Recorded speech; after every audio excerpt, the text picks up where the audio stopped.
Garrett gives him a game plan where he doesn't utilize his athleticism because you understand, Key, it's the cold months now. And you go from sitting on the bench, and I know the bench can be heated, but it doesn't keep those hammies right. So that hamstring helper has jumped up and bit him. I think that's a huge part of his game. I think his game is almost like, to me, like Josh Allen's, but I think he's a more polished and more accomplished thrower of the ball. And I think that's a huge part of his game, and I think that's a huge asset that's going to be missed. Now, if they continue to get the production from Gallman that he got last week, I think it'd be fine. But they're going to have to be able to really win from inside the pocket, and that defense is going to have to stop Kyler Murray, who I think presents a different problem than that of Russell Wilson. So let's see if they have to make a shootout, if Daniel Jones is going to be able to physically be able to carry the load. It's some pretty intriguing quarterback matchups this weekend, whether it's the Cousins and Brady or whether it's Big Ben Roethlisberger and Josh Allen and Carr and Rivers. Which one are you looking forward to seeing most? Well, for me, I think the game that is the most important is the Cleveland Browns and the Baltimore Ravens, and just simply because we're trying to ask ourselves, we continue to try and convince ourselves for the better part of the last 3 years that Cleveland has arrived, right? But whenever we believe that Cleveland has arrived, they get beat up by Big Brother within the division, whether it's the Ravens and how they destroyed Cleveland the first matchup, the first game of the season, or whether it's the Steelers that kind of, gave them the atomic wedgie and put them in their place. So if they want to be taken seriously, they got to be able to show that they can beat the guys that have bullied them within their division. Last week, beating the Tennessee Titans was impressive because I think they out-physical one of the most physical teams in the game and controlled and contained Derrick Henry holding him to 60 yards. But Baker Mayfield, I want to know if this is fool's gold. If what we saw last week, how efficient he was going 20 or 25, and it was more about him throwing the ball. Is it real or is it fool's gold? And we're going to find out. Lamar Jackson and the Baltimore Ravens are getting healthy. Even if they lose to Cleveland, they're going to probably be 10-6 with how weak the rest of their schedule is. Hold on, Bart. I'm going to push you now to become that habitual line stepper that you always tell me you are. Is it fool's gold? Is it fool's gold or is it not? I believe it is. I think the recipe for success is continuing to turn them around and hand the ball off to Kareem Hunt and Nick Chubb. I think that was an admiration last week. And I think as soon as you start to buy into Baker Mayfield, he proves that you can't. He's a very streaky player, and if that run game and he try and do it twice against his Baltimore Ravens defense with those tremendous defensive backs, I think it'd be a mistake. I think the better part is you look at what Ezekiel Elliott was able to do last week, running the ball for over 4.4 yards a carry. I think you try and take that playbook, not believing in Baker Mayfield putting the ball up against Humphreys, Peters, Smith.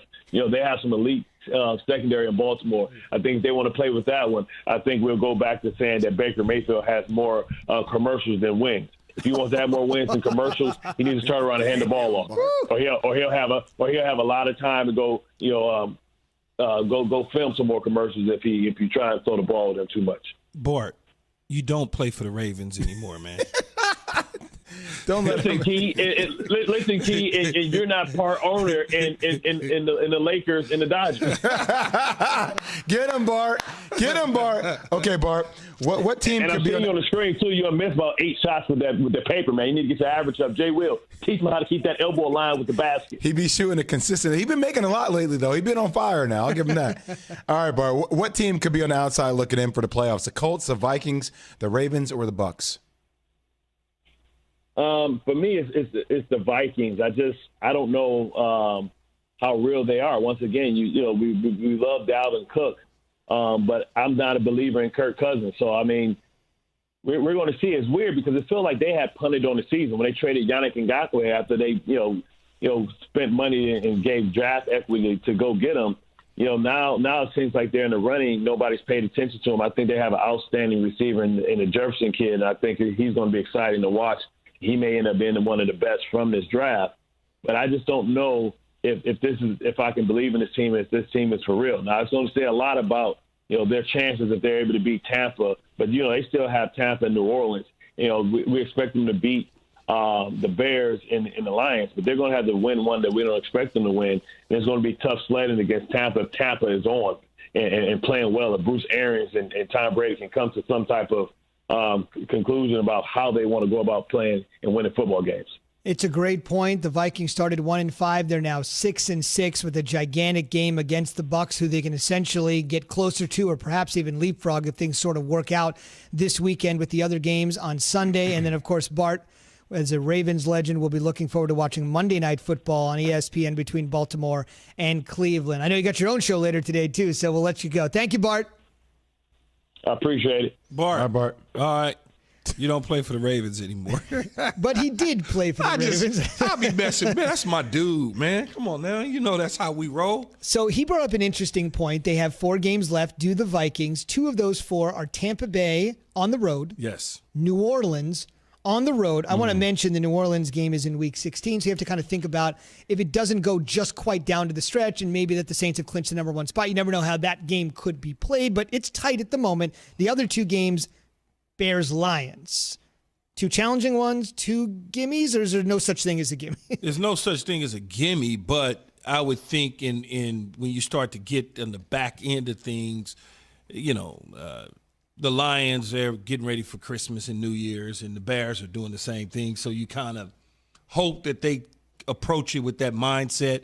It'll be interesting. The New Orleans game is interesting because if New Orleans has not clinched home field advantage throughout, then they have to play. Plus, they want to play anyway because of what has happened in the past against the Minnesota Vikings. You can't take them lightly if you're New Orleans because you've played against them in the postseason, and we all kind of know how those games have gone. 2 straight losses. You also want Drew Brees coming back around that time. You want him to find his rhythm getting ready for the playoffs as well. Yeah, you also want to do that, as Jay said. Could possibly see Brees as early as this weekend. We're going to talk a little bit more about Jalen Hurts in a second. But if Brees is able to go in any sort of capacity, would you be more intrigued to see him return knowing what you got from him? Or do you need to see a little bit more here from Taysom Hill with the caveat that the last 2 years, the Saints are actually 8-0 without Drew Brees. 5 from Bridgewater, cool. 3 from Taysom. I'm cool with Taysom Hill. I'm good with Taysom Hill. He's shown you enough. Yeah, so if he can play this weekend, I'm not playing him anyway. If Drew Brees can play, not playing. I mean, go over there and sit down, put on a headset. Is that because of the opposition? No, or it's what? because it's a little bit of both. It's the opposition. I think we have enough to be competitive and beat them. Okay, they're starting a rookie quarterback that hasn't started a game in the league, right. And I think he's only thrown 20 passes. Right. I don't worry about that.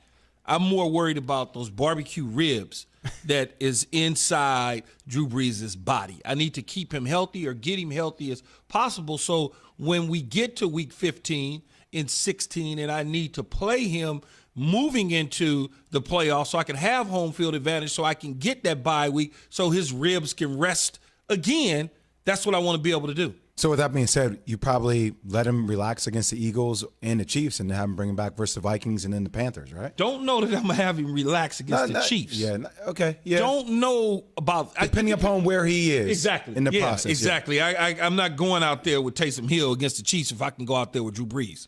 More conversation on that young kid who's thrown just 20 passes. But first, it's SportsCenter.